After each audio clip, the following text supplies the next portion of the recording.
Hello guys. कैसे हैं आप सब? आई होप आप सब लोग बहुत अच्छे होंगे। मैं सरोज दुबे नानी की बगिया चैनल से आपका फिर से स्वागत करती हूँ। और आज है माता कालरात्रि का दिन, सप्तमी तिथि। तो सभी को माता रानी की बहुत बहुत शुभकामनाएं। आप लोग अच्छे से व्रत रख रहे होंगे, पूजा पाठ कर रहे होंगे, तो माता रानी आप पर अपनी कृपा बरसाए रखें। देखिए, मैं आपसे इतने दिनों से बात नहीं कर पाई, इसके लिए सॉरी, क्योंकि मेरी तबीयत ठीक नहीं थी। थोड़े छोटे वीडियो मैं बना रही थी, लेकिन मुझे लॉन्ग वीडियो बनाने का मौका नहीं मिला। तो इसलिए मैं आपसे क्षमा चाहती हूँ कि आप मुझे क्षमा करेंगे। मेरे मन में कुछ बातें चल रही थी, लगा आज आपके साथ शेयर कर लूँ कि ऐसा मुझे क्यों लग रहा है कि जब आपका रिश्ता किसी के साथ बहुत अच्छा होता है तो सामने वाले लोगों को तकलीफ़ क्यों होने लगती है। मुझे ऐसा लगता है कि हर चीज़ में नेगेटिव लोगों को तकलीफ़ होती है। आपका रिश्ता क्यों इतना मजबूत है, आप वहाँ क्यों जा रहे हो, आप उससे क्यों मिल रहे हो, आपके घर वो क्यों आ रहे हैं। ऐसी कई चीज़ें हैं जो मुझे खटकती रहती हैं। इंसान का संबंध जो है आत्मा का होता है, मेरा ऐसा मानना है। आपकी आत्मा जिस आत्मा के साथ फिट बैठती है, उसी से आपका मिलना जुलना होता है, जिसके साथ आपके विचार अच्छे मिलते हो, आपकी सोच अच्छी हो, आपके दोनों लोगों की जो सोच है वो एक हो। और ऐसे में कोई ज़रूरी नहीं है कि रिश्ता किसी के साथ आपका नाजायज़ ही है। आपका रिश्ता जायज़ भी हो सकता है, माँ बेटे का हो सकता है, भाई बहन का हो सकता है, किसी का भी रिश्ता किसी रूप में भी हो सकता है कि हम उसको किस नज़र से देखते हैं, ये हमारा अपना नज़रिया है। लेकिन ज़्यादातर लोग गलत ही रिश्तों को क्यों बताते हैं कि ये रिश्ता गलत है, उसके घर ये बहुत आता है, ये उनके साथ बहुत जाती हैं, ये इसके साथ बहुत घूमती हैं। जब हमारे घर वालों को कोई दिक्कत नहीं है तो बाहर वालों को इसमें क्या प्रॉब्लम हो सकती है। इसी तरह से रिश्तेदारी में भी है। अगर आप किसी रिश्तेदार के यहाँ ज़्यादा जाते आते हो तो दूसरे रिश्तेदार जलने लगते हैं। क्यों भाई? आपके पेट में क्यों दर्द होता है? आपको ऐसा क्यों लगता है? आप भी जाइए, आप भी मिलिए। लेकिन नहीं, सबकी टांग में वो फटे में टांग अड़ाने की आदत है लोगों की। ऐसे लोगों से मैं ये कहना चाहती हूँ कि आप अपने अपने काम देखिए ना। आपको अगर लगता है कि हमारा रिश्ता किसी के साथ मजबूत हो रहा है, हम किसी के ज़्यादा निकट आ रहे हैं, तो आप भी उससे दोस्ती कर लीजिए। अगर हो सकता है आपके भी विचार उनसे मिल जाए। कितनी छोटी सी ज़िंदगी है, उसमें हम लोगों को कितना समय और अब जीना है। 50 के तो हो चुके हैं, 50 के ऊपर हो गए हैं।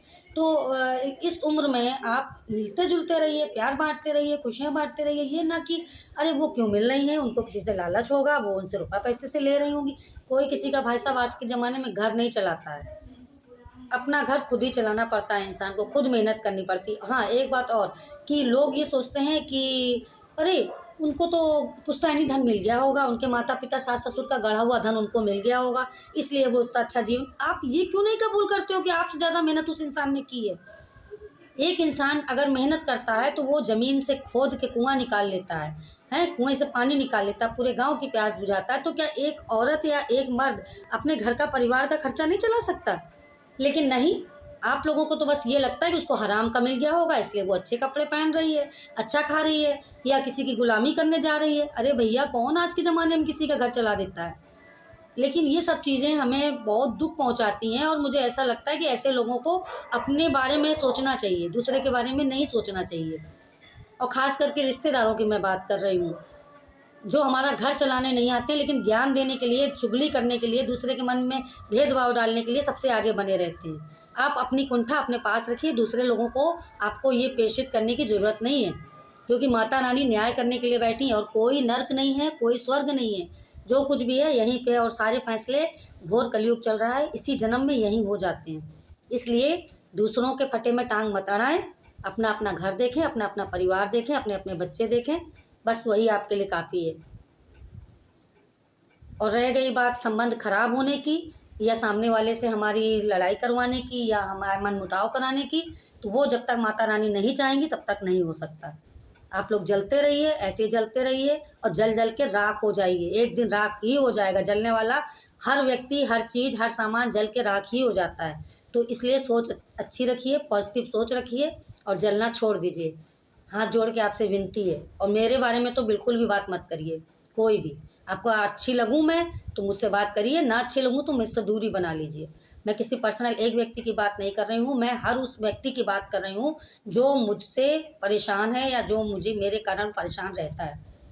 मेरे बारे में आप मत सोचिए। मेरे बारे में सोचने के लिए मेरी माता रानी, मेरे बाबा जी, मेरा मंदिर, मेरा दरबार, मेरे भगवान हैं।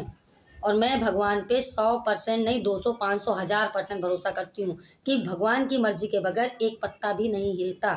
और आप अपने अपने कर्मों को देखिए, उनको विश्लेषण कीजिए कि आपके कर्मों का दंड आपको किस रूप में भोगना पड़ रहा है। और सभी लोग जो गलत सोचते हैं, गलत करते हैं, वो भोग ही रहे हैं। तो आप लोग भी भोग ही रहे हैं, इसलिए अच्छा हो कि आपके बच्चों के ऊपर आपका किया हुआ ना आए। माता रानी बच्चों की रक्षा करें आपके, क्योंकि आपकी सोच का परिणाम आपके बच्चों को ही मिलने वाला है। धन्यवाद। मुझे बस इतना ही कहना था। अगर मेरी बात किसी को बुरी लगी हो तो क्षमा करें, क्योंकि मैंने ये बात सार्वजनिक रूप से कही है उन लोगों के लिए जो ऐसा सोचते हैं मेरे बारे में। तो मेरे बारे में कृपया ऐसा ना सोचें। और जो लोग ऐसा सोचते हैं, क्योंकि मैं मन से किसी का बुरा नहीं सोचती हूँ, और मुझे मेरा बुरा सोचोगे भी तो कुछ भी होने वाला नहीं है, क्योंकि मेरे ऊपर माता रानी और हनुमान जी बाबा का सदैव हाथ रहता है। मेरे माता पिता, सास ससुर का हाथ रहता है, और मेरे पूर्वजों का हाथ रहता है, मेरी कुल देवी का साथ रहता है। इसलिए मुझसे पंगा ना लें, वरना अच्छा नहीं होगा।